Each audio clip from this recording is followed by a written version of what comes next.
မကောင်းတာလုပ်ချင်တဲ့စိတ်ကလေးပေါ်လာရင်အော်ငါအရွယ်နဲ့မတော်ဘူးဒါလည်းတားတယ်ခေါ်တာပဲနော်ငါအရွယ်နဲ့မတော်ဘူးဒါမျိုးမလုပ်သင့်ဘူးငါပြောရင်ရှက်စရာကြီးလူလောကဟိရိဝတ္တပဆိုတာဆင်ញင်သုံးသက်တာဟိရိဝတ္တပတာဟိရိဆိုတာကိုယ်သိက္ခာကိုလေးစားအော်ငါအရွယ်နဲ့ဒါမလုပ်သင့်ဘူးဒီစိတ်မျိုးတွေငါမွေးတာမကောင်းဆိုပြီးကိုယ့်ကိုပြန်တားတာအဲ့ဒါဒီလိုအတွေးနဲ့တားတာဒါကကမ္မထာနဲ့တားတာမဟုတ်အတွေးနဲ့တားဆင်ញင်တုံတရားနဲ့တွဲရတာအော်ငါဒီသက်ဒီရွယ်လို့ဖြစ်နေပြီ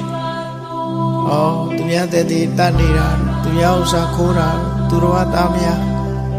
ပြစ်မှားတာလိန်ပြောတာအရက်သေးစားတောက်စားနေမတော်ဘူးငါကတောင်သူများဆုံးမရမှာမိဘဖြစ်နေငါမိဘဖြစ်နေသားသမီးတွေငါဆုံးမရမှာငါလုံနေလို့မတော်ဟောဒီလိုတွေးရမှာအဲ့ဒါလည်းစိတ်ကိုတားတယ်လို့ခေါ်အဲ့ဒါလို့မတားလို့ရှိရင်လူလောကမှာရုပ်ပြက်ဆင်းပြက်ဖြစ်ပြီးဂုဏ်သိက္ခာကြီးကျဆင်းတာ